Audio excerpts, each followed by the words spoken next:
এমন একজন মহান সন্ত যিনি তার সদ্ভক্তি, তত্ত্বজ্ঞান, করুণা এবং সেবার মাধ্যমে সমাজে এক নতুন দৃষ্টান্ত স্থাপন করেছেন। সন্ত রামপালজি মহারাজের নেতৃত্বে তার সকল সতলোক আশ্রম থেকে সমাজ কল্যাণের অসাধারণ কাজ সমাজকে সোনালী ভবিষ্যতের এক নতুন আশা দেখিয়েছে। সন্ত রামপালজি মহারাজের কাছ থেকে নাম দীক্ষা গ্রহণের পর লক্ষ লক্ষ মানুষের ক্যান্সার, এইডস ইত্যাদির মতো দুরারোগ্য রোগ সেরে গেছে। সন্তজির জ্ঞানে অনুপ্রাণিত হয়ে তার অনুগামীরা লক্ষ লক্ষ ইউনিট রক্তদান করেছেন। সন্তজি লক্ষ লক্ষ বোন ও কন্যার যৌতুক মুক্ত বিবাহ করিয়েছেন। সন্তজি লক্ষ লক্ষ মানুষকে নেশা থেকে মুক্তি দিয়েছেন। কোটি কোটি ভেঙে যাওয়া পরিবার আবার জোড়া লেগেছে। সন্তজির আশ্রমে সমাগমের সময় বিনামূল্যে চক্ষু চিকিৎসা, দন্ত চিকিৎসা প্রদান করা হয়। সন্ত রামপালজি মহারাজ সময়ে সময়ে পরিবেশ রক্ষার উদ্দেশ্যে ব্যাপক পর্যায়ে বৃক্ষরোপণ করেন।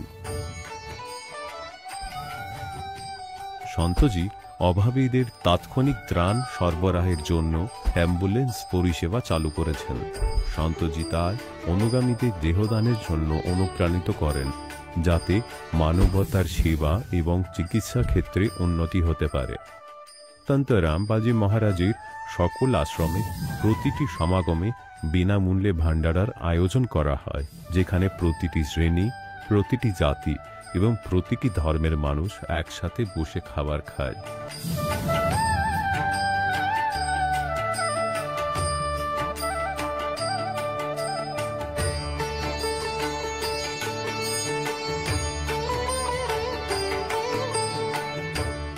সন্ত রামপালজি মহারাজের আশ্রমে হাজার হাজার বয়স্ক মানুষ সম্মান এবং ভালোবাসার সাথে জীবনযাপনের সুযোগ পান। তাদের খাওয়া, থাকা এবং স্বাস্থ্যের সম্পূর্ণ দায়িত্ব সন্ত রামপালজি মহারাজ গ্রহণ করেন। অনাথ শিশুদের জন্য সন্ত রামপালজি মহারাজের সকল আশ্রম কোনো আশীর্বাদের চেয়ে কম নয়। এখানে শিক্ষা, সংস্কৃতি এবং ভবিষ্যতের জন্য উন্নত সুযোগ প্রদান করা হয়। বন্যা হোক, ভূমিকম্প হোক বা মহামারী, সন্ত রামপালজি মহারাজ এবং তার অনুগামীরা সবসময় অসহায় মানুষের জন্য সবার আগে দাঁড়িয়ে থাকেন। কোভিড মহামারীর সময় সন্ত রামপালজি মহারাজের আশ্রম থেকে কোটি কোটি মানুষের জন্য খাবার, ওষুধ এবং জীবন রক্ষাকারী সামগ্রী সরবরাহ করা হয়েছিল। দরিদ্রদের সাহায্য হোক বা কোনো শোষিত ও নিপীড়িত শ্রেণীর অধিকার ও সম্মানের লড়াই, সন্ত রামপালজি মহারাজ সবসময় তাদের কণ্ঠস্বর সরকারের কাছে পৌঁছে দিয়েছেন এবং তাদের যথাযথ ন্যায় বিচার প্রদানে গুরুত্বপূর্ণ ভূমিকা পালন করেছেন। সমাজে আধ্যাত্মিক এবং সামাজিক মূল্যবোধ সম্পর্কে সচেতনতা বৃদ্ধিতে সন্ত রামপালজি মহারাজ প্রতিটি পদক্ষেপে মানবতার সত্যিকারের সেবক হিসাবে প্রমাণিত হয়েছেন। সন্ত রামপালজি মহারাজের জীবন আমাদের শেখায় যে সত্যিকারের সেবা হলো সেই সেবা যা নিঃস্বার্থভাবে করা হয়। আসুন আমরা সেই মহান সেবার কাজে এই মহান সাধকের সাথে যুক্ত হই এবং সন্ত রামপালজি মহারাজের কাছ থেকে নাম দীক্ষা নিয়ে আমাদের জীবনকে ধন্য করি।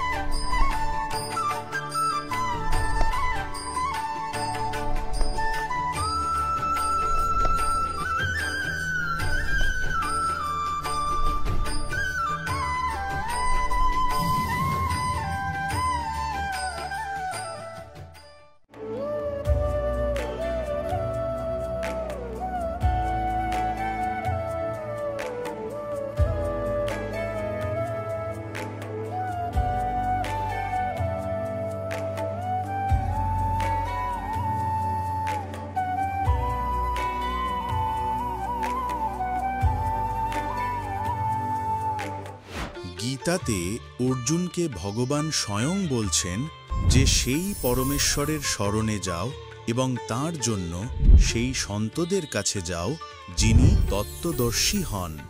একইভাবে হজরত মোহাম্মদকে তার আল্লাহ বলছেন অন্য এক পূর্ণ পরমাত্মা আছেন তাকে পাওয়ার জন্য সেই তত্ত্বদর্শী সন্তের খোঁজ করো। সেই প্রভু কে, এটা জানার জন্য অবশ্যই শুনুন জগৎগুরু তত্ত্বদর্শী সন্ত রামপালজি মহারাজের অমৃত প্রবচন। নমস্কার দর্শকবৃন্দ, আজ আমরা কথা বলবো সুখদেব ভগতের সঙ্গে, যিনি পশ্চিমবঙ্গের উত্তর 24 পরগনার বাসিন্দা। তিনি একসময় বিভিন্ন দেবদেবীর উপাসনা ও তীর্থস্থান ভ্রমণ করতেন, কিন্তু জীবনের সত্যিকারের কল্যাণ ও মুক্তির পথ খুঁজতে গিয়ে তিনি সন্ত রামপালজি মহারাজের মঙ্গল প্রবচন শুনে অনুপ্রাণিত হন। 2020 সালের 23শে মার্চ তিনি সন্ত রামপালজি মহারাজের কাছ থেকে দীক্ষা গ্রহণ করেন এবং এরপর থেকেই তার জীবন সম্পূর্ণভাবে পরিবর্তিত হয়। এই সাক্ষাৎকারে তিনি আধ্যাত্মিক, শারীরিক এবং অর্থনৈতিক উন্নতির কথা আমাদের কাছে শেয়ার করেছেন। কিভাবে সন্ত রামপালজি মহারাজের আশীর্বাদে তার দৃষ্টিশক্তি ফিরে এসেছে, কিভাবে তার পরিবার পূর্ণ শান্তি পেয়েছে এবং কিভাবে একটি নেশামুক্ত জীবন তিনি লাভ করেছেন। যারা সত্যিকারের মুক্তির পথ খুঁজছেন তাদের জন্য তার অভিজ্ঞতা অত্যন্ত গুরুত্বপূর্ণ হতে পারে। আসুন শুনে নিই তার এই অনুপ্রেরণাদায়ক যাত্রার কথা। নমস্কার স্যার। নমস্কার। আপনার নাম? সুখদেব ভগত। আপনি কোথা থেকে এসেছেন? আমি পশ্চিম বাঙালের 24 পরগনা ব্যারাকপুর মহকুমা থেকে এসেছি। স্যার, সন্ত রামপালজি মহারাজের কাছ থেকে নাম দীক্ষা আপনি কবে নিয়েছেন? সন্ত রামপালজি মহারাজের কাছে নাম দীক্ষা আমি 2000 মার্চ মাসে 23 তারিখে নিয়েছি। স্যার, সন্ত রামপালজি মহারাজের কাছ থেকে নাম দীক্ষা নেওয়ার আগে আপনি কি কি ভক্তি সাধনা করতেন? সন্ত রামপালজি মহারাজের কাছ থেকে নাম দীক্ষা নেওয়ার আগে জগতের যে সমস্ত দেবী দেবতা আছে, শিব, ব্রহ্মা আর বিষ্ণু আর দেবী দেবতার পুজো অর্চনা ইত্যাদি করতাম। যেমন 12 মাসে 13 পার্বণ হয়, তেমনি আমি সে পুজোগুলো করতাম আর কি। আর যেমন দুর্গা পূজা আসলে মায়ের ভক্তি করতাম, পুজো করতাম। শিব চতুর্থী আসলে শিবের পুজো করতাম। গণেশ পুজো আসলে গণেশের পুজো করতাম। এভাবে যখন যে পুজোগুলো আসতো সেগুলো প্রত্যেক দেবী দেবতারই পূজা আমি করেছি। তো ব্যাপারটা যে অনেক সময় আমি তীর্থস্থানও গেছি। যেমন বদ্রীনাথ হলো, তারপরে আপনার বৈদ্যনাথ ধাম, পশ্চিমবঙ্গে যেটা তারকেশ্বর বলে বিখ্যাত মহাদেবের মন্দির আছে, ওখানে যেতাম। তারপরে পীঠস্থান হলো কলকাতার কালী মাতা, ওর পীঠস্থানে যেতাম। তারপর তারকেশ্বরে গেছি অনেকবার আপনার তারাপীঠ, যেখানে তারা মায়ের পীঠস্থান আছে। অনেকবার আমি বৈষ্ণব দেবীও গেছি, যেখানে মাতাজির পীঠস্থান আছে। তো বিভিন্ন জায়গা গিয়ে আমি সাধনা করে পুজো দিয়ে আসতাম। এই সমস্ত সাধনাগুলো আমি করেছি এবং খুবই শ্রদ্ধা এবং নিষ্ঠা সহকারে করেছি। স্যার, আপনি বহু সাধনাই করেছেন। আপনি ব্রত পালন, দেবীর পুজো, তীর্থস্থানেও গিয়েছিলেন। তাহলে সন্ত রামপালজি মহারাজের কাছ থেকে নাম দীক্ষা খোঁজ আপনি কোথা থেকে পেলেন? যখন এই সমস্ত দেবী দেবতার শ্রদ্ধা সহকারে ভক্তি করে যখন জীবনে কোনো তেমন লাভ যখন দেখতে পারি না, জীবনে যখন কোনো প্রকার আয় উন্নতি দেখতে পাচ্ছি না, দীর্ঘদিন ধরে সাধনা করেও আমার তেমন কোনো ফল পাচ্ছি না, তখন এটা মনের কোণে সেই ভগবানের খোঁজ চাহিদা ছিল যে কোন একটা ভগবান হবে বা কোন একটা ভগবানের সাধনা করব, যে ভগবানের সাধনা করলে সমস্ত দেবী দেবতার সাধনা সম্পূর্ণ হবে। কারণ যে সমস্ত দেবী দেবতাগুলোর এক একটা করে পুজো করে মনের মধ্যে একটা বিতৃষ্ণা চলে এসেছিল। তাই আমি যখন 2000 সালে প্রথম লকডাউন হয়, তখন ঘরে বসে বসে মোবাইলের মধ্যে নানান মহর্ষি, মহান সন্ত মহাত্মাদের প্রবচন শুনতে থাকি। তখন দেখলাম যে মোবাইলের মধ্যে একদিন হঠাৎ সন্ত রামপালজি মহারাজের প্রবচন আমি শুনতে পাই। তখন দেখলাম হঠাৎ দেখছি যে পবিত্র ধর্ম গ্রন্থগুলো খুলে খুলে উনি সবাইকে দেখাচ্ছেন, বুঝাচ্ছেন যে সঠিক সাধনার পদ্ধতিটা কি, গীতার উপর দিয়ে বুঝাচ্ছিলেন, তখন আমার মনটা ওনার উপরে হঠাৎ একটা চুম্বকের মতন টান ধরে, আর আমি তখন থেকেই সেটা আমি দেখতে শুরু করি। দেখতে দেখতে দীর্ঘ 10-15 দিন দেখার পরে কন্টিনিউ আমার মনটা আর স্থির হয়নি, আর আমি দেরি করতে চাইছি না, মানে মন আর থামতে চাইনি। তখন আমি খোঁজ করতে লাগলাম। তখন দেখলাম যে ওনার যে সৎসঙ্গ বা প্রবচন চলছিল তার নিচে একটা নম্বর ছিল। ওই নাম্বারটা টুকে আমি ওর নাম্বারটা মধ্যে ফোন করি। যখন ওই আশ্রমটা হরিয়ানায় ফোন লাগে, তখন ওনারা জিজ্ঞেস করলেন যে আপনি কোন ডিস্ট্রিক্ট থেকে বিলং করেন। তখন আমি বললাম পশ্চিমবঙ্গের 24 পরগনা ডিস্ট্রিক্টে থেকে বিলং করি, নর্থ 24 পরগনা। তখন ওনারা বললেন যে আপনার পাশের সেন্টারটা হচ্ছে হুগলি ডিস্ট্রিক্টে একটা সেন্টার আছে, জায়গার নাম রিসড়া, ওখান থেকে আপনি গিয়ে নাম দীক্ষা নিতে পারেন। তখন আমি ওখানে গিয়ে সন্ত রামপালজি মহারাজের স্মরণে নাম দীক্ষা অনলাইনে, তখন আর আপনার হলো কোভিডের কারণে কোথাও যাতায়াত করা বা কোনো বাড়িতে যাওয়া নিষিদ্ধ ছিল বলে আমি অনলাইনে ওখান থেকে দীক্ষা নিই। তারা আমাকে অনলাইনে দীক্ষা দিয়েছিল। স্যার, সন্ত রামপালজি মহারাজের কাছ থেকে নাম দীক্ষা নেওয়ার পর তার অনুযায়ীদের অনেকজনেরই অনেক লাভ হয়, তাহলে আপনারও কোনো লাভ হয়েছে? হ্যাঁ, সন্ত রামপালজি মহারাজের শরণে আসার পর থেকে, দীক্ষা নেওয়ার পর থেকে ওনার যে ভক্তি মেনে আমি যখন ভক্তি করতে থাকি, তখন একটা মনের কোণে আধ্যাত্মিক লাভটা চাইছিলাম, যেটা সঠিক ভগবানকে খুঁজছিলাম, সেটা আমি পেয়েছি। আর সঠিক ভক্তিবিধি পেয়েছি। এটা আমার জীবনের সব থেকে বড় লাভ, যেটা আমার আত্মাটা খুঁজছিল, যে এখানে এই ভক্তি করে আমি পরম সনাতন মুক্তি ধাম যেতে পারবো। তো সেই লাভটা আমার বিরাট বড় লাভ। তারপরে হচ্ছে আমার শারীরিক লাভ। শারীরিক লাভ হলো আমার একটা দীর্ঘদিনের একটা পুরনো অসুখ ছিল, যেটা হচ্ছে চোখের সমস্যা, রেটিনার প্রবলেম। আমার রেটিনা ড্যামেজ হয়ে যায়। আপনার হলো 1993 সাল 91 সাল থেকে আমার রেটিনাটা ড্যামেজ হয়ে যায়। আমার 93 সালে একদমই পুরোপুরি আমি কিছু দেখতে পাই না। ঠিক আছে, যেমন চলার মতন, হাঁটার মানে রাস্তা চলার মতন দেখতে পারি, বাকি সমস্ত লেখা অক্ষর ইত্যাদি এগুলো দেখতে পারি না। কিন্তু গুরুজির স্মরণে আসার পর থেকে আমি সেই দীর্ঘ 20-22 বছর ধরে এই রোগটা থেকে মানে ভুক্তভোগী হওয়ার পরে চিকিৎসার কোনো উপায় আমার কাছে ছিল না, অর্থনৈতিক কারণে, যেটা বহু টাকার ব্যাপার ছিল।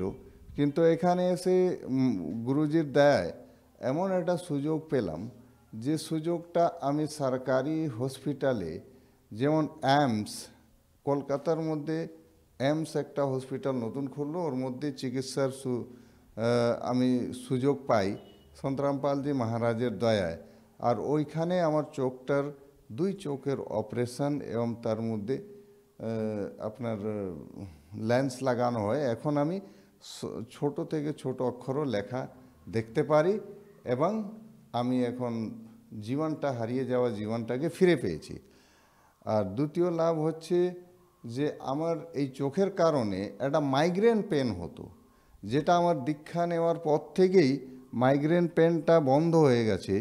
যে মাইগ্রেন পেনের কোনো ট্রিটমেন্ট ছিল না, ওষুধ খেলে কিছুক্ষণ ভালো থাকতো, আবার সেটা কন্টিনিউ ব্যথাটা হতে থাকতো। কিন্তু সেটা দীক্ষা নেওয়ার পরপরই কিছুদিন ভক্তি করার পরে সেটা বন্ধ হয়ে যায়। আর দ্বিতীয় লাভ হচ্ছে আমার অর্থনৈতিক অবস্থা। যে আমার একটা ছোট্ট ব্যবসা ছিল, সে ব্যবসাটাকে গ্রোথ করার জন্যে, তোলার জন্যে আমি ছোট ছোট ক্ষুদ্র সংস্থা থেকে লোন নিতে থাকি।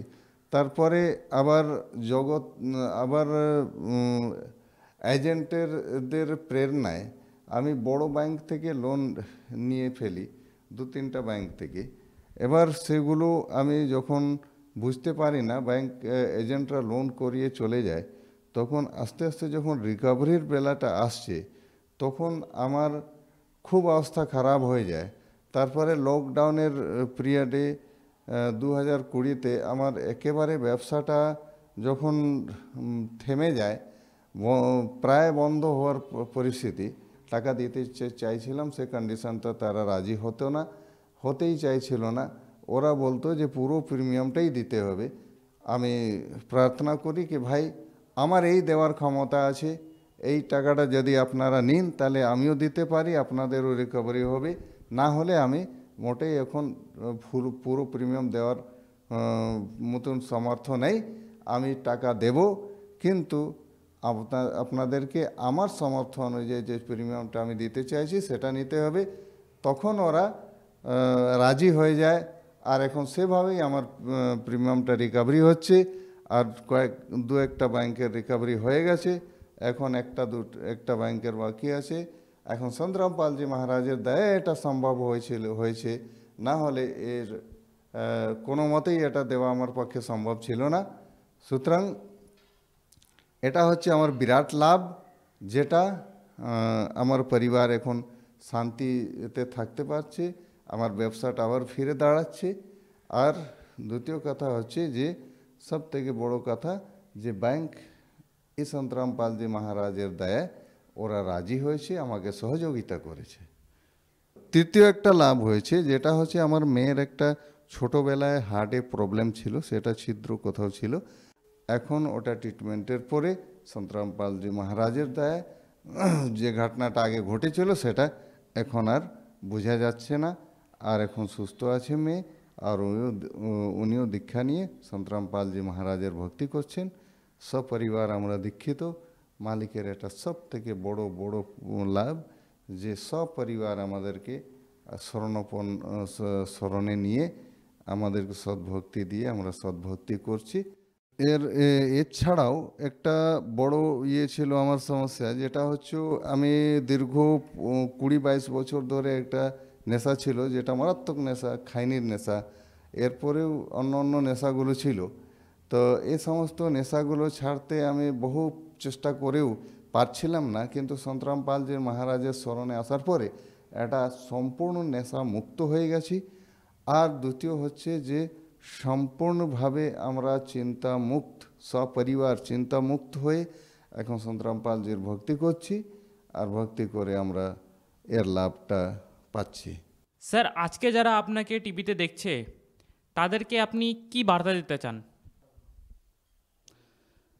আমি যে সমস্ত ভাই বোনরা আমাকে দেখছেন তাদের কাছে আমি একটাই অনুরোধ প্রার্থনা করতে চাই, যে আপনারাও এই সন্তরাম পালজি মহারাজের প্রবচন এটা দেখুন, আর দেখে আপনারা নিজের মন থেকে বিচার করে, নিষ্পক্ষ বিচার করে, আর আপনারা সন্তরাম পালজি মহারাজের যে জ্ঞানগুলো আছে, যেমন হচ্ছে বই আছে জ্ঞান গঙ্গা, আর পবিত্র বই আছে জীবনের পথ, গীতা তোমার জ্ঞান অমৃত, এগুলো পড়ার পরে নিষ্পক্ষ বিচার করে আপনারা সন্তরাম পালজি শরণাপন্ন হন, আর নিজের জীবনটাকে কল্যাণ করান। স্যার, যারা আপনার বার্তা শুনে সন্ত রামপালজি মহারাজজি শরণাগত হতে চায়, তারা কিভাবে সন্ত রামপালজি মহারাজের কাছ থেকে নাম দীক্ষা নেবে?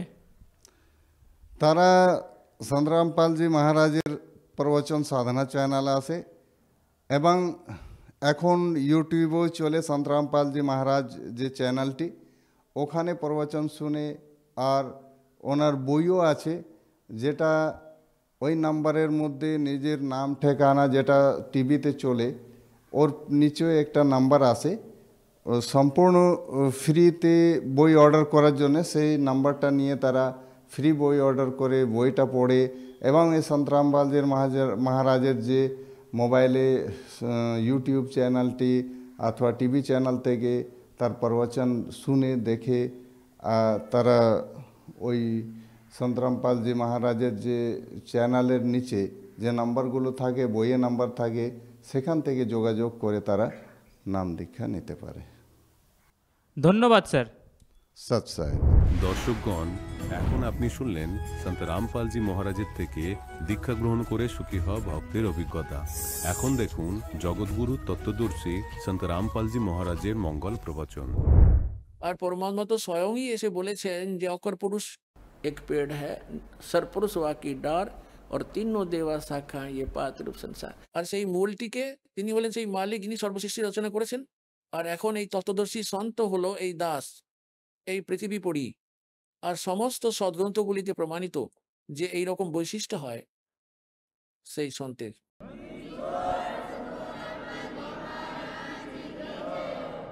এখন দেখবো আমরা কি বলা হয়েছে 15 অধ্যায়ের 4র্থ শ্লোকে। এখানে সুস্পষ্ট করে দিয়েছেন যে যখন সেই তত্ত্বদর্শী সন্ত মিলে যাবে তখন তিনি তত্ত্বজ্ঞানের উপদেশ দেবেন। আর সেই তত্ত্বজ্ঞান রূপী অস্ত্র দ্বারা এই অজ্ঞানতা রূপী বিভ্রান্তিতে জড়িয়ে থাকা গ্রন্থি জট কাটিয়ে, অর্থাৎ সত্য জ্ঞান সঠিক বুঝে তৎপশ্চাৎ পরমেশ্বরের সেই পরম স্থানের সন্ধান করা উচিত, যেখানে পৌঁছানোর পর সাধকবর্গ আর কখনো এই সংসারে ফিরে আসে না। গীতার জ্ঞানদাতা বলেন, আমারও তো জন্ম মৃত্যু আছে যেমন তোমার আছে অর্জুন। তো যতক্ষণ জন্ম মৃত্যু চক্রে থাকবে ততক্ষণ পূর্ণ মুক্তি পরম শান্তি লাভ করতে পারে না, আর চিরশাশ্বত পরম স্থান পায়নি ওরা। এখন আরো একটু দেখুন গীতার 15তম অধ্যায়ে কি বলতে চেয়েছেন গীতার জ্ঞানদাতা। এই 3য় শ্লোকটি দেখুন। এই সংসার রূপী জগৎ বৃক্ষের স্বরূপ যেটি যেমন এখানে বলা হয়েছে, এখন এখানে এই রূপ এটি সম্পর্কে আলোচনা কালে, মানে তোমার আমার মধ্যে এই গীতা সংবাদ চলাকালে যেহেতু আমার জানা নেই, সেই হেতু এই জ্ঞান গীতা থেকে পাওয়া যাবে না, কারণ এর কোনো শুরু আর শেষ নেই। আর গীতার জ্ঞানদাতা বিশ্ব জগতের স্রষ্টা নন, সেই জন্য তিনি এটি সম্পর্কে জানেন না। না তো এটির ভালো রকমের স্থিতির ব্যাপারে তাঁর জ্ঞান আছে। অতএব অতএব এই সুবিরূঢ় মূলম, অত্যন্ত দৃঢ় মূলযুক্ত এই অহন্তা মমতা বসনে বল, অত্যন্ত দৃঢ় মূল উপরের লোকগুলিতে যেখানে পরমাত্মা বিরাজমান থাকেন, উনি যেখান থেকে সমস্ত কিছুর ধারণ পোষণ করেন, যা মূল হলো সর্বসৃষ্টির, ওই ঊর্ধ্ব জগতের লোকগুলি দৃঢ়। ওই অবিনশ্বর স্থানগুলি যেমন সাতলোক, আলাখ লোক, আগম লোক আর আকাহ লোক, যাকে অনামী লোকও বলা হয়, ওইগুলি তো হলো সুদৃঢ় মূল, সুদৃঢ় মূলম।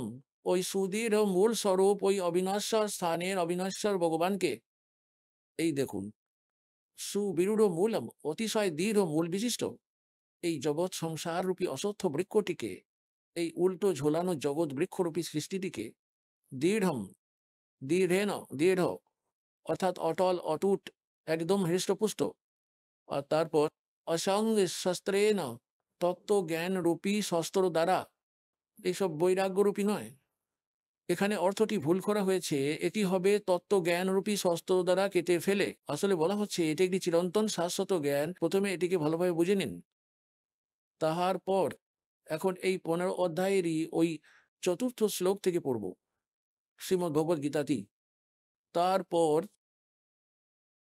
সেই পরম পদরূপ পরমেশ্বরকে উত্তম রূপে অন্বেষণ করা উচিত, যেখানে গত সাধক আর এই সংসারে পুনরায় ফিরে আসে না, এবং যে পরমেশ্বর থেকে এই জগৎ সংসার বৃক্ষরূপী সৃষ্টি বা সৃষ্টি রচনা বিস্তৃত বা উৎপত্তি হয়েছে, অর্থাৎ যিনি এই জগৎ সংসার বৃক্ষটি রচনা করেছেন, সমস্ত ব্রহ্মাণ্ডগুলি রচনা করেছেন, সেই আদি পুরুষ বা সনাতন পরমাত্মার স্মরণে আমি আছি। এই প্রকার দৃঢ় নিশ্চয় করে ওই পরমেশ্বরেরই মনন এবং ধ্যান চিন্তন করা উচিত। এর থেকে একটি সিদ্ধান্ত নির্ণয় করা যায় যে গীতার জ্ঞানদাতাও আপন শক্তি থেকে অন্য কোনো পরম শক্তি, ওভারঅল কন্ট্রোলার, সর্বশক্তিমান, সর্ব উৎপাদক পরমাত্মার ভক্তির কথা বলছেন। নিজের আপন ভক্তির কথা এখানে হচ্ছে না। পুণ্যাত্মগণ, এই সূক্ষ্ম বেদটিকে বোঝাবার জন্য শুধুমাত্র একটি পংক্তিতে আপনাদের হৃদয় মধ্যে গ্রহণযোগ্য করার জন্য के 88 नहीं गए और 2400 पर चोख है, 3300 पर तलब है, कोई बकरा कोई भूखे। কেবলমাত্র এই একটি পংক্তি ব্যাখ্যা করার জন্য আজ 2 ঘন্টার সৎসঙ্গ চলছে। কি বলা হয়েছে যে 88,000 ঋষিরাও ওখানে পৌঁছাতে পারেননি। কোথায়? শ্রীমদ্ ভগবদ গীতার 18 অধ্যায়ের 62 নম্বর শ্লোকে বলেছেন যে অর্জুন, তুই সর্বভাবে ওই পরমেশ্বরেরই স্মরণে যা। তাঁর কৃপাতেই, সেই পরমেশ্বরের কৃপাতেই তুই পরম শান্তিকে আর ওই সনাতনম শাশ্বতম স্থানম, সেই অজর অমর লোককে প্রাপ্ত হয়ে যাবি, সেই সতলোককে প্রাপ্ত হয়ে যাবি। সৎ মানে শাশ্বত, চিরস্থায়ী। সেই শাশ্বত স্থানে পৌঁছানোর জন্য তত্ত্বদর্শী সন্তের অবশ্যই প্রয়োজন হয়।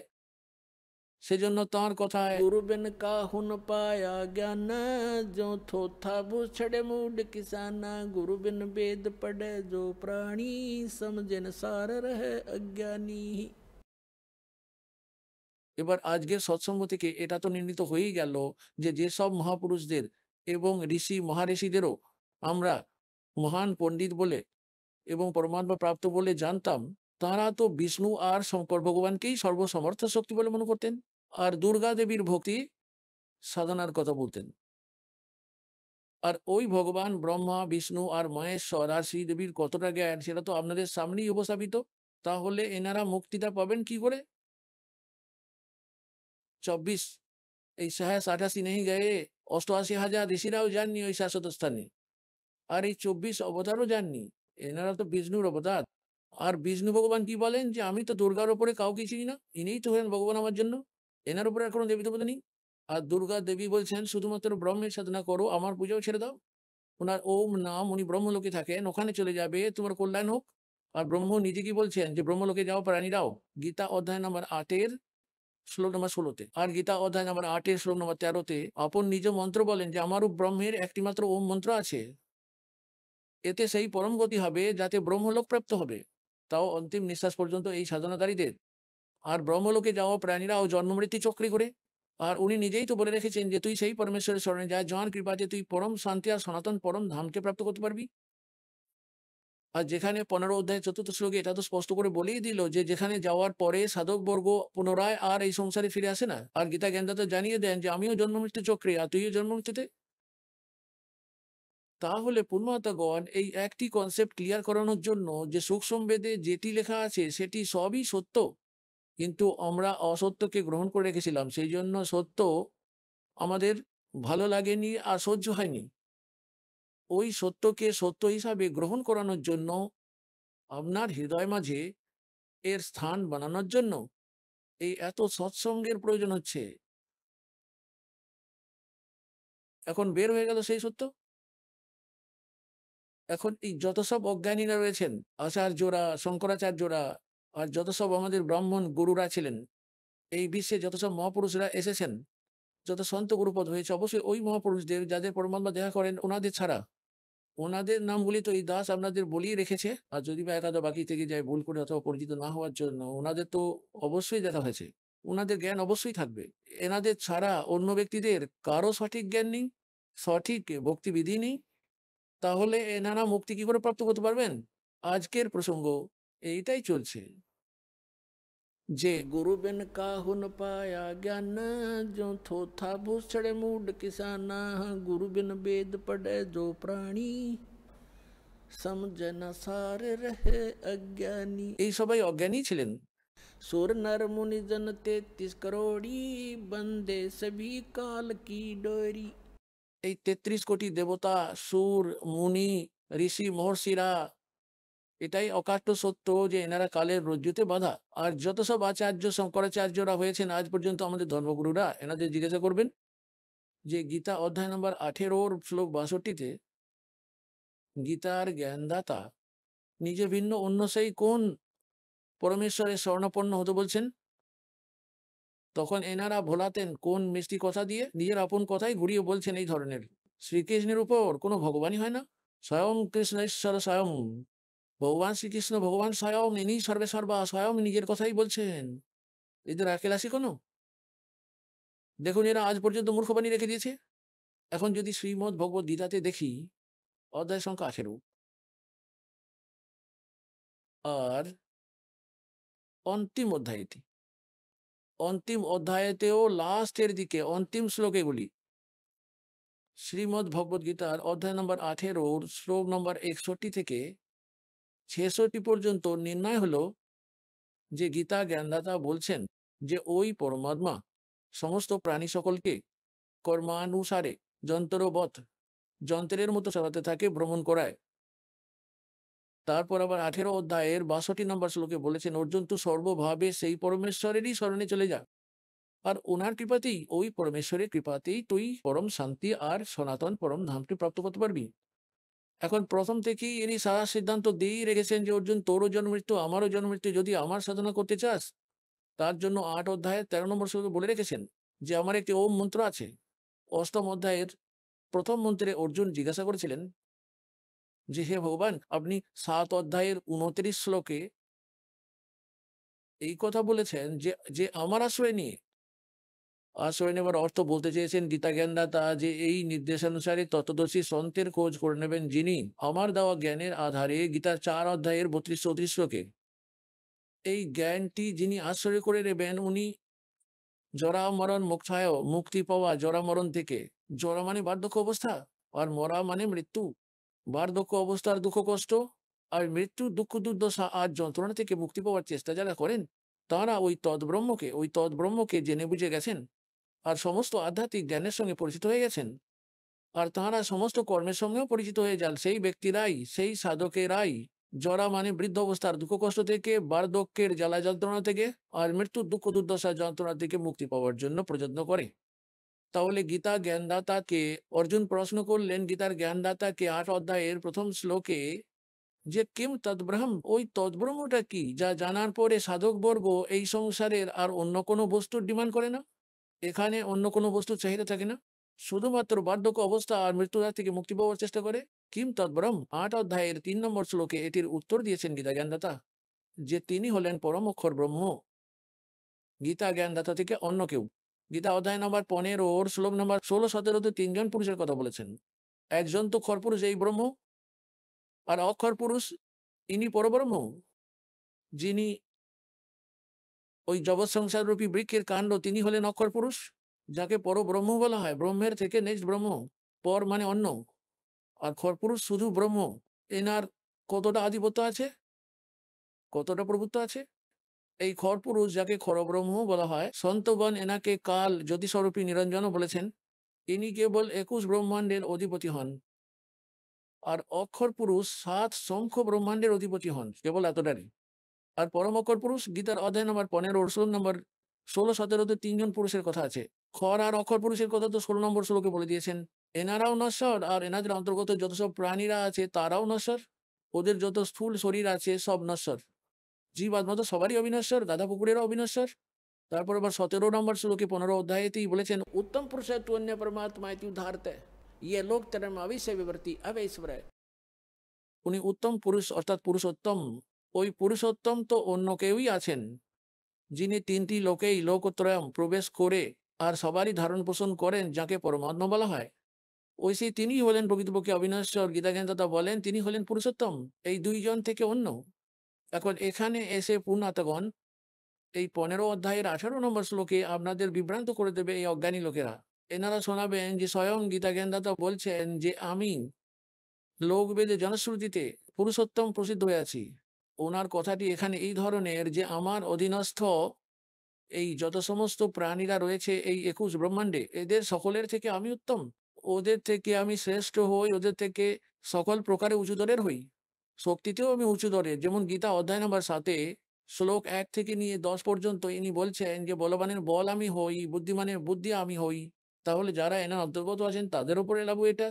তিনি বলেন যে এই লোকবেদ মানে কল্পকথা, শোনা কথা, জনশ্রুতির আধারে এই লোকে যেটি প্রচলিত জ্ঞান, ওই জনশ্রুতির আধারে আমি পুরুষোত্তম প্রসিদ্ধ হয়ে আছি। সেজন্য, কেননা আমার অধীনস্থ যেসব প্রাণীগণ রয়েছে তাদের থেকে তো আমি শ্রেষ্ঠ হই। কিন্তু 15 অধ্যায়ের 17 শ্লোকে এটা স্পষ্টভাবে বলে দিয়েছেন যে উত্তম পুরুষ তু অন্য, উত্তম পুরুষ মানে পুরুষোত্তম, উনি তো কেউ অন্য কেউই আছেন। আর ওই জ্ঞানটি তো তত্ত্বদর্শী সন্ত বলবেন, আর তিনি তো 3টে লোকের মধ্যে প্রবেশ করে সকলেরই ধারণ পোষণ করেন। তিনি তো অবিনশ্বর ভগবান, আর এই ব্রহ্ম তো নিজের জন্মৃত আছে বলেন। আর প্রকৃতপক্ষে ওনাকেই পরমাত্মা আখ্যা দেওয়া হয়। পরমাত্মা কথাটির অর্থ হলো শ্রেষ্ঠ আত্মা, যিনি কখনো দুঃখ দেবেন না, কেবল সুখই সুখ দেবেন। ইনি হলেন সুখ সাগর পরমাত্মা, কবির দেব, অমর পুরুষ, সৎ পুরুষ, পরম অক্ষর পুরুষ। তো এখানে গীতার অধ্যায় নম্বর 8-এ শ্লোক নম্বর 5 আর 7-এর মধ্যে গীতার জ্ঞানদাতা জানাচ্ছেন যে আমার সাধনা কর। আর অষ্টম অধ্যায়ে 13 নম্বর শ্লোকে তিনি বলেই দিয়েছেন আমার একটি ওম মন্ত্র আছে। ওম একটি অক্ষর আছে, নাথিং এলস। আর এনার ভক্তি করলে ওম থেকে প্রাপ্য যে পরম গতি সেটি পাবেন। সেটি কি পাওয়া যাবে? ব্রহ্মলোক চলে যাবেন। আর অষ্টম অধ্যায়ে 16 নম্বর শ্লোকে লেখা আছে ব্রহ্মলোকে যাওয়া প্রাণীরাও জন্ম মৃত্যু অবর্তে আসে। তাহলে ইনি বলেন 8 অধ্যায়ের 5 আর 7 শ্লোকে যে আমার ভক্তি করলে আমাকে তো প্রাপ্ত করবি, কিন্তু তার সঙ্গে যুদ্ধও তোকে করতেই হবে। তাহলে যেখানে যুদ্ধ সেখানে শান্তি কি করে হয়? আবার আরো দেখুন 17 অধ্যায়ে 23তম শ্লোকে বলা হয়েছে সেই সচ্চিদানন্দ ঘন ব্রহ্ম অর্থাৎ পরম অক্ষর ব্রহ্মকে পাওয়ার জন্য 3টি মন্ত্রের জপ আছে। ওম তৎসৎ। ওম তো খরপুরুষের, অর্থাৎ অর্থাৎ এইগুলি সাংকেতিক। এই দাসকে ছাড়া এই সমগ্র বিশ্বের মধ্যে এই মন্ত্র অন্য কারো কাছে নেই। পরমাত্মার দয়ায় এই দাস তাঁর কৃপাপাত্র হয়েছে। আর এইগুলি হলো কোড ওয়ার্ড, এগুলি প্রতীকী শব্দ। তৎ এই শব্দটি প্রতীকী শব্দ, এটি অক্ষর পুরুষের। আর সৎ এটিও প্রতীকী শব্দ, এটি হলো পরম অক্ষর পুরুষের, পরম অক্ষর ব্রহ্মের। তাহলে এখানে স্পষ্ট করে বলে দেওয়া হয়েছে যে সেই পরম অক্ষর ব্রহ্মকে প্রাপ্ত করতে গেলে 3টি মন্ত্রের জপ সাধনা করতে হবে আপনাদেরকে। এই সাধনা তো একরকমের, আর পূজা জিনিসটা তো আলাদা। ধরে নিন একটি পূজ্য বা ইষ্ট হলো জল। এখন আমাদের জল প্রাপ্ত করতে হবে, তো জানা গেল জল তো পৃথিবীর অভ্যন্তরে। তাহলে একটি হ্যান্ড পাম্প স্থাপিত করতে হয়। তাহলে হ্যান্ড পাম্প, তার উপর তার পাইপ, ওই জিনিসপত্র বকি লাগানোর, তারপর আবার মেশিন লাগানো, হ্যান্ড পাম্প, এই সমস্ত যে ব্যবস্থাগুলি দরকার, এই উপকরণগুলি নিয়ে প্রয়োগ করতে হবে আমাদের, এদের নিয়ে সাধনা করতে হবে আমাদের। ওই উপাস্য, ওই ইষ্টকে প্রাপ্ত করার জন্য, ওই জলকে প্রাপ্ত করার জন্য এই মন্ত্রগুলি আমাদের পূজ্য বস্তু নয়। এই মন্ত্রগুলি দিয়ে তো আমাদের ওই পূজ্য বস্তু প্রাপ্ত হবে। এইগুলি তো হলো সাধনা, এইগুলি পারিশ্রমিক আমাদের। এখন এখানে এতদিন পর্যন্ত কবিরপন্থীরা এখানেই মার খেয়ে গিয়েছিলেন। এই মন্ত্রগুলিকে এনারা অ্যাভয়েড করে গিয়েছিলেন যে এইগুলি তো কালের মন্ত্র, ওম তো কালের মন্ত্র, অমুক তমুক। আর আমাদের তো জল প্রাপ্ত করতে হবে, আর জল প্রাপ্ত করার জন্য যে সাধনা প্রয়োগ করতে হবে তাতে সে লোহার তৈরি হোক না কেন, তো ওই লোহার জিনিস ছাড়া কি আমরা জল পেতে পারি? একইভাবে এই যে মন্ত্রগুলি রয়েছে, এই মন্ত্রগুলিকে আজ পর্যন্ত কেউই বুঝতে পারেননি, কেবলমাত্র ওই মহাপুরুষদের ছাড়া যাদের ভগবানের দর্শন মেলে। ওনারা তো স্পষ্ট বলেছিলেন যে ওই গুরু পুরা কাহাওয়াত দো দো অক্ষর কা বেদ बतावे। नानक साहेब जी বলেছেন তো পড়িয়া পণ্ডিত বিন দো অক্ষর দো নামা পরমতি নানক এক লঙ্গ হায় জেকর সৎসমামা। 2 অক্ষর দিয়ে তো সতনাম হয়, আর অন্যটি হলো সার নাম। এর থেকে আলাদা ওম আর তৎ মিলে সতনাম তৈরি হয় 2 অক্ষরের। এটিকে তো নিঃশ্বাস প্রশ্বাসের মাধ্যমেই সাধনা করতে হয়। আর সৎ যেটি, সেটি তো হলো সার নাম, সেটি তো আলাদা। তাহলে জপ সাধনা করতে হয় এইসবের। 17 অধ্যায়ে 23তম শ্লোকে শ্রীমদ্ ভগবদ গীতাতে গীতার জ্ঞানদাতা বলছেন যে ওই সচ্চিদানন্দ ঘন ব্রহ্মকে পাওয়ার কেবলমাত্র ওম তৎসৎ এই 3টি মন্ত্রের জপের নির্দেশ দেওয়া আছে, নাথিং এলস। অন্য আর কিছু নয়। নির্দেশ মানে ফাইনাল ডাইরেকশন, এর বেশি অন্য কিচ্ছু নয়। তারপর এটি দেখতে পাবেন যে 8 অধ্যায়ের 5 আর 7 শ্লোকে নিজের বিষয়ে বলছেন যে আমার সাধনা করলে আমাকে প্রাপ্ত করতে পারবি, কিন্তু যুদ্ধ তোকে করতেই হবে। তাহলে যুদ্ধ যেখানে করতে হচ্ছে সেখানে শান্তি কি করে হয়? তারপর 8 অধ্যায়ের 8, 9 আর 10 এই 3টি শ্লোকে গীতা জ্ঞানদাতা একদম স্পষ্ট করে দিয়েছেন যদি পরম অক্ষর ব্রহ্মের ভক্তি করো তাহলে তাঁর কাছেই চলে যাবে। তাঁর সাধনার মন্ত্র তো বলেই দিয়েছেন, ওই যে ওম তৎসৎ, যার মধ্যে তৎ আর সৎ হলো সাংকেতিক। ইনি নিজেই জানেন না, গীতার জ্ঞানদাতা। ওটার জন্য 4র্থ অধ্যায়ের 32 আর 34 শ্লোকে বলে দিয়েছেন খুব স্পষ্ট করে যে তিনি ওই সচ্চিদানন্দ ঘন ব্রহ্ম। আপন মুখকমলে বলেন সেই পরম অক্ষর ব্রহ্ম, সেই অকাল পুরুষ স্বয়ং চলে আসেন এখানে। আর স্বমুখকমল থেকে প্রকৃত অর্থাৎ যথার্থ জ্ঞান, যথার্থ ভক্তিবিধি বলেন। আর ওই জ্ঞানের মধ্যে বিস্তারিতভাবে ব্যাখ্যা করেছেন সমস্ত যজ্ঞ বা সাধনা অর্থাৎ ধার্মিক অনুষ্ঠানগুলির সত্য সকল তথ্য। সেইগুলি জেনে নিয়ে সাধকেরা সম্পূর্ণ মুক্তি লাভ করতে সক্ষম হয়। তা জানার জন্য তত্ত্বদর্শী সন্তের কাছে যেতে নির্দেশ দেন গীতার জ্ঞানদাতা। এতে নির্ধারিত হয় গীতার জ্ঞানদাতা না তো তত্ত্ব জ্ঞানের সঙ্গে পরিচিত, আর তত্ত্ব জ্ঞানটি গীতার জ্ঞানদাতার জ্ঞানের থেকে আলাদা। আর ওই যে তত্ত্বদর্শী সন্ত উনিও অন্য কেউ। ওই সন্ত হলেই দাস। আজ এই পুরো বিশ্বতে একজনই মাত্র তত্ত্বদর্শী সন্ত।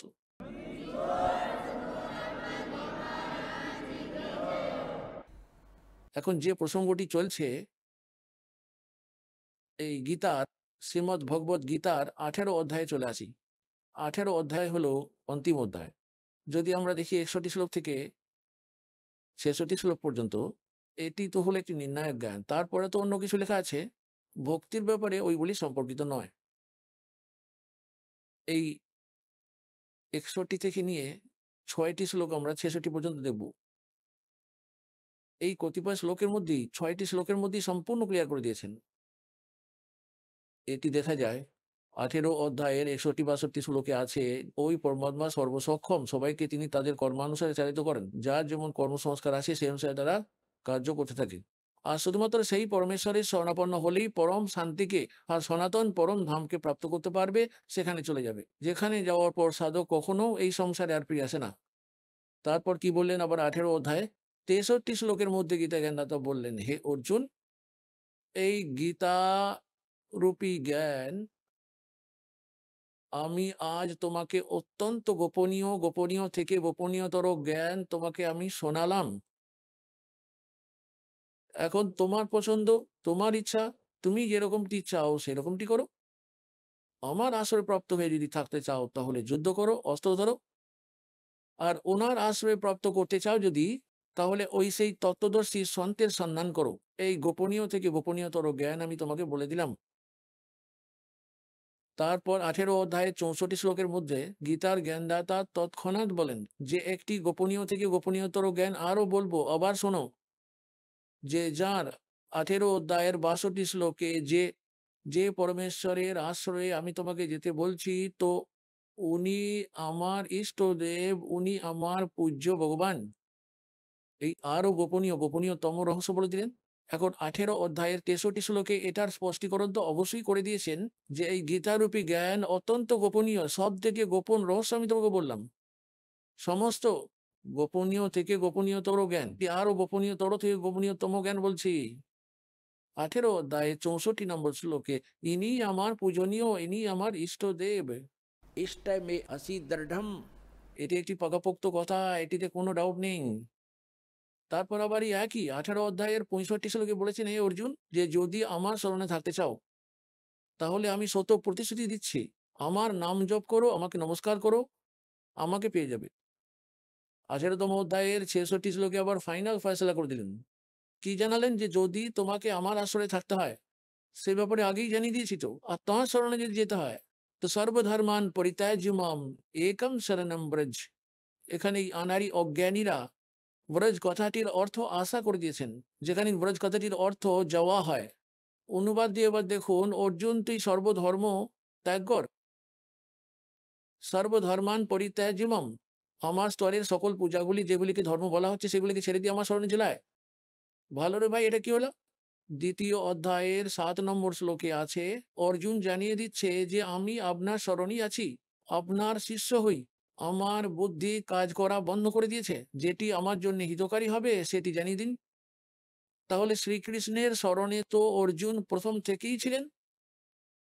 এখন তাহলে এটা বলবেন যে অর্জুন সর্বধর্মান পরিত্যাজ্য মাম একম শরণম ব্রজ। ব্রজ শব্দের অর্থ যাওয়া হয়, যেমন ইংলিশ ওয়ার্ড গো হয়। গো এর অর্থ কাম হয় না, আশা হয় না। কোথাও কোনো সেন্টেন্সে যতই কিছু বানাতে থাকো, অমুক তমুক ব্যাকরণ এরকম হয়, ওখানে এরকম, এখানে অমুক ধাতু লাগবে, উল্টো পাল্টা মূর্খ বানাচ্ছে, এদের জ্ঞান নেই কোনো। তাহলে এর মধ্যে কি বলা হচ্ছে? যে সর্বধর্মান পরিত্যাজ্য মাম, আমার স্তরের যত সব ধার্মিক পূজা আছে সেগুলিকে আমাকে ছেড়ে দে। পরিত্যাজ্য কোন কোনগুলি? ওম নামের জপ আছে, যেমন ওম তৎসৎ, এই 3টি মন্ত্রের জপ আছে আপনাদের দেওয়া হয় এখানে যাদের কমপ্লিট কোর্স প্রাপ্ত হয়ে গেছে। তাহলে ওম যে মন্ত্র, সেটি হলো ব্রহ্মের সাধনা, এটি হলো এনার স্তরের উপার্জিত রাশি, আমরা এনাকেই দিয়ে দেবো।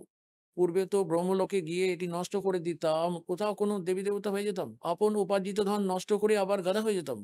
এখন তো এবার আমাদের জ্ঞান হয়ে গেছে, এখন এর প্রতিদান স্বরূপ আমরা অন্য কিছু নেব না, আপন পুঁজি আমরা নষ্ট করব না। আমরা তো ঋণী হয়ে আছি এনার কাছে এই পৃথিবীতে, ইনি এটি তপস্যা করে প্রাপ্ত করে গেছেন, আর আমরা এখানে উদ্দেশ্যহীনভাবে এসে গেছি।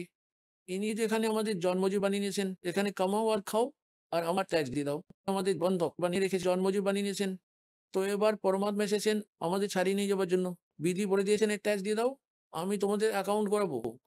আর এর ঋণ এরকম করে জন্মজীবী দিন, বাঁচান নিজেকে এর থেকে। চলুন সতলোকে, যেখান থেকে আপনারা এসেছেন, যেখানে কোনো দুঃখ কষ্ট নেই।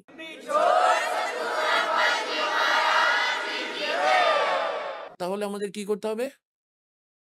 সর্বধর্মান পরিত্যজ মাম, এটি হলো এর বিধান। ইনি নিজেই বলেন যে আমার স্তরের ধার্মিক পূজার উপার্জন আমাকে দিয়ে দাও, এর কোনো প্রতিদান নিও না।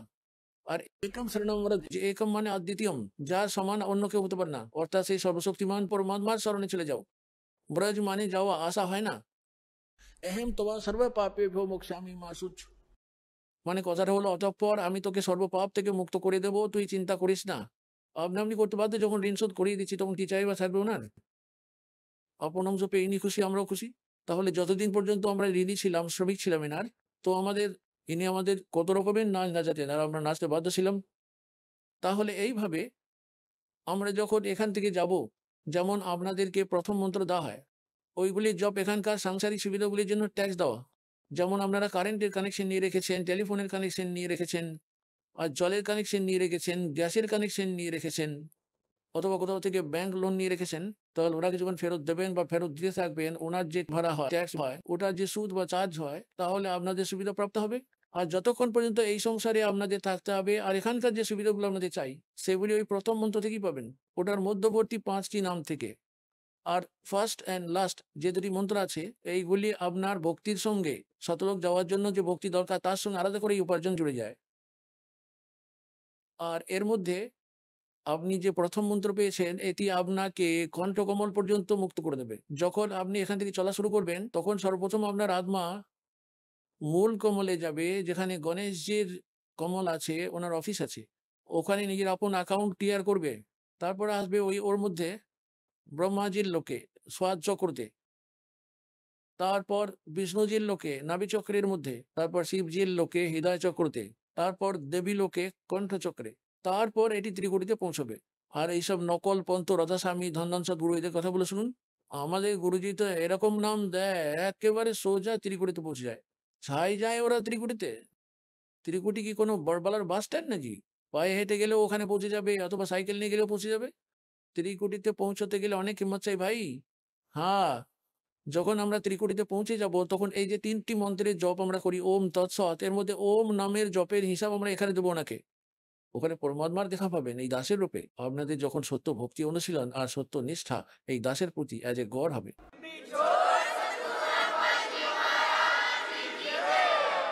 তো ওকে নিয়ে পরমাত্মা চলে যাবেন ধর্মরাজের দরবারে, যিনি এখানে ন্যায়াধীশ আছেন। আর ওনাকে এই গীতার 18 অধ্যায়ের 66 নম্বর শ্লোক দেখাবেন বিধান হিসাবে। এটি কোট করবে এই দাস, আপনার জন্য ওখানে উকিল হবে। এখন আপনি শুনলেন সন্ত রামপালজি মহারাজের মঙ্গল প্রবচন।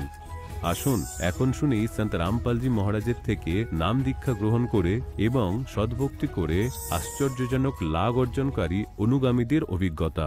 নমস্কার দর্শক বৃন্দ, আজকের এই সাক্ষাৎকারে আমাদের সঙ্গে রয়েছেন নবকুমার হালদার, যিনি দীর্ঘ 13 বছর শ্রী শ্রী ঠাকুর অনুকূল চন্দ্রের ভক্তি সাধনা করার পর সন্ত রামপালজি মহারাজের শরণ গ্রহণ করেছেন। কঠোর সাধনা সত্ত্বেও গুরুতর শারীরিক অসুস্থতার সম্মুখীন হন তিনি, যা তাকে ভাবতে বাধ্য করে প্রকৃত মুক্তির পথ কি। ঠিক সেই সময় তার হাতে আসে সন্ত রামপালজি মহারাজের গ্রন্থ, যা তাকে নতুন দিশা দেখায়।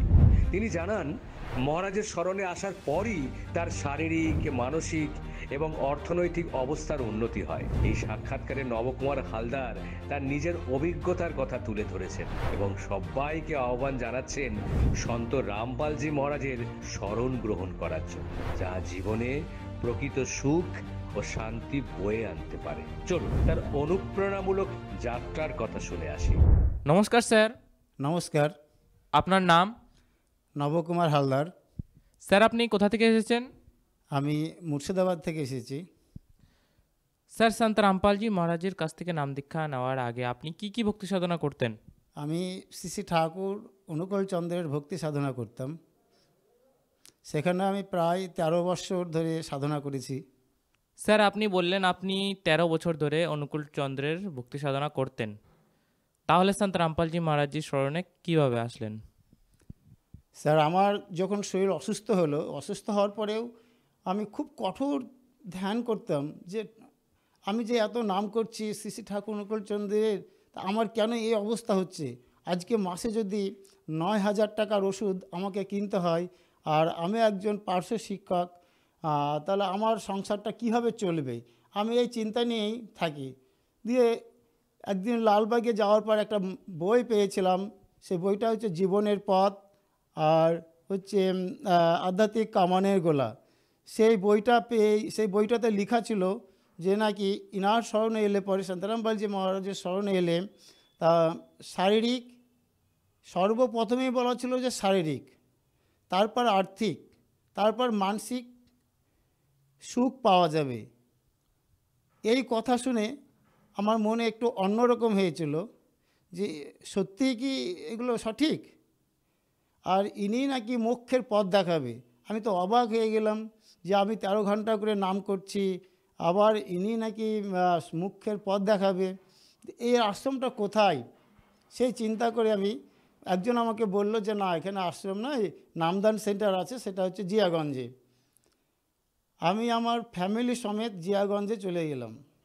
আর আমার শরীর কিন্তু অসুস্থর জন্য প্রায় 250 গ্রাম আমার হাতে তাবিজ ছিল, কারণ আমার সবসময়ের জন্য ভয় ছিল যে কখন কি হয়ে যাবে, কখন কি হয়ে যাবে, এই চিন্তায় আমি থাকতাম। সেখানে গেলাম, যাওয়ার পর তারা জ্ঞানচর্চা করলো, জ্ঞানচর্চার পরে বলল যে আপনি যদি 6 মাস নিয়ম মেনে চলুন আপনি সমস্ত কিছুই বুঝতে পারবেন।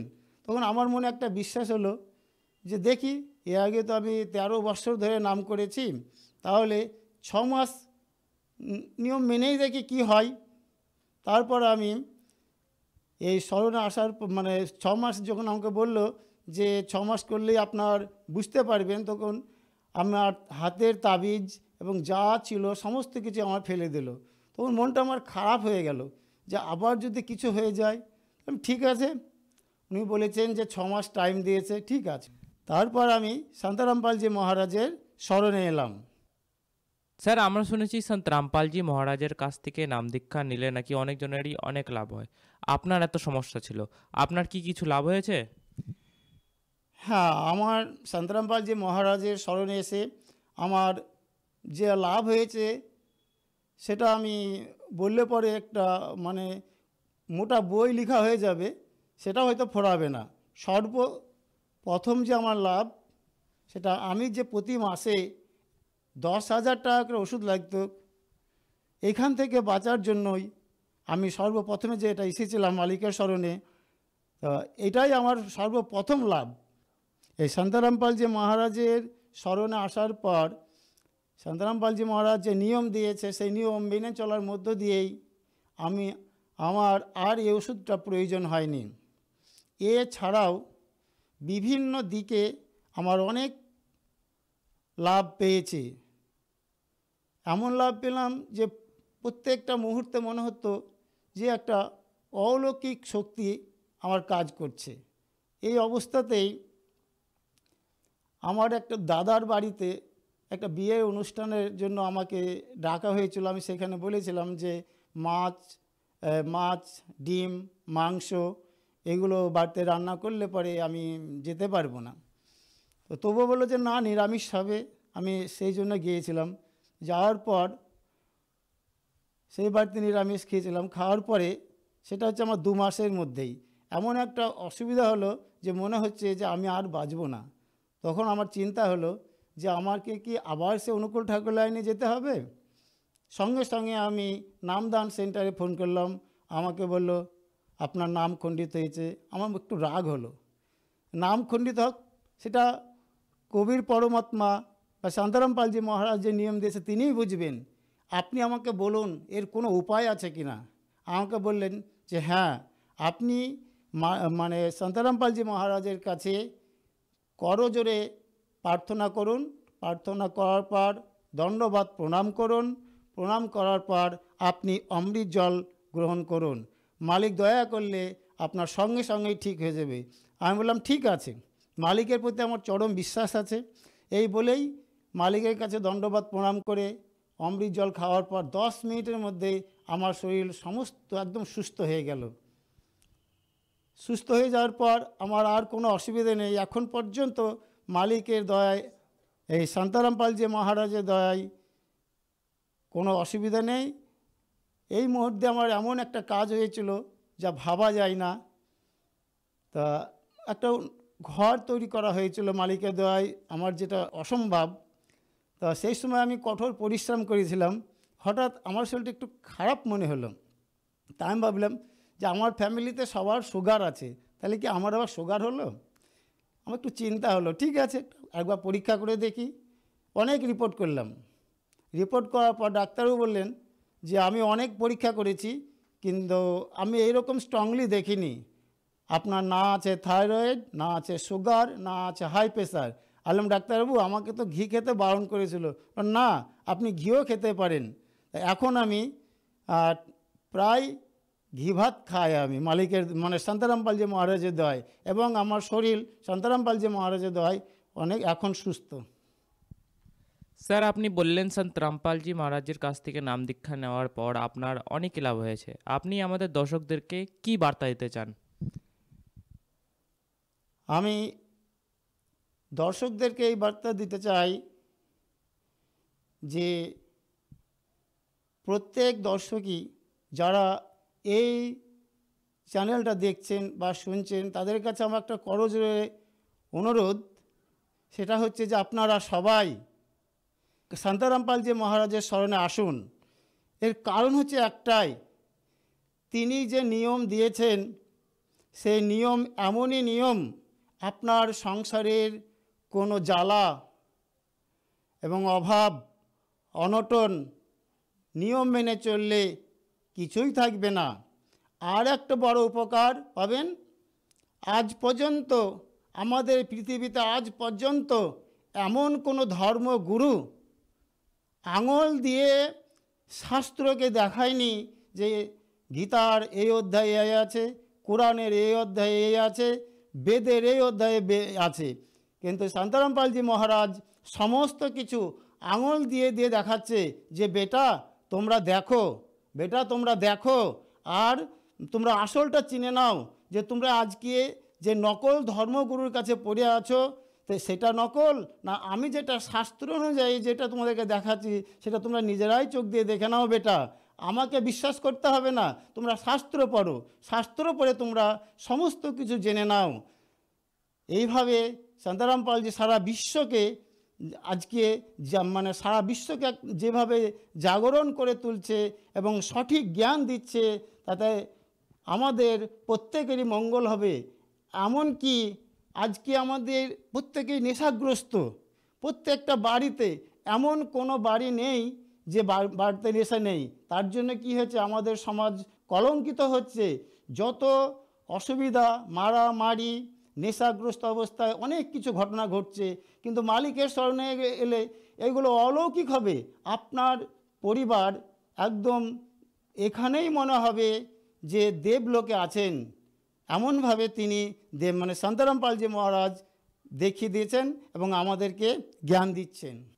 স্যার সন্ত রামপালজি মহারাজের কাছ থেকে নাম দীক্ষা প্রাপ্ত করার জন্য কি কি করতে হবে? যে যেখানে থাকবেন তার আশেপাশে, যেমন আমাদের মুর্শিদাবাদের কোনো মানে ভক্ত যদি জানতে চায় তাহলে পরে এখন মুর্শিদাবাদে যেমন উত্তরপাড়া, বহরমপুর সেখানে নামদান আছে, এইরকম নদিয়াতেও আছে, এইরকম ফারাক্কাতেও আছে, মালদাতেও আছে। আপনারা যাদের প্রয়োজন হবে সেখান থেকে আপনারা নামদান সেন্টারে বা পরমাত্মার শান্তারাম পালজি মহারাজের যে বইগুলো দেওয়া আছে, জ্ঞানগঙ্গা, জীবনের পথ, গীতা তোমার জ্ঞানামৃত, সে জ্ঞানগঙ্গার নিচে দেখবেন সেখানে যোগাযোগের ঠিকানা দেওয়া আছে, এবং সেই অনুযায়ী আপনারা ঠিকানাগুলো নেবেন এবং আপনাদের জন্ম, মৃত্যু, ব্যাধি এবং নেশাগ্রস্ত সমস্ত কিছু ত্যাগ করে একটি সুন্দর পরিবেশে মর্তলোকে থেকেই যেন একটা স্বর্গলোকে আছি, আপনারা আসুন এবং নিজেদের কল্যাণ করুন। ধন্যবাদ স্যার। সৎ সাহেব।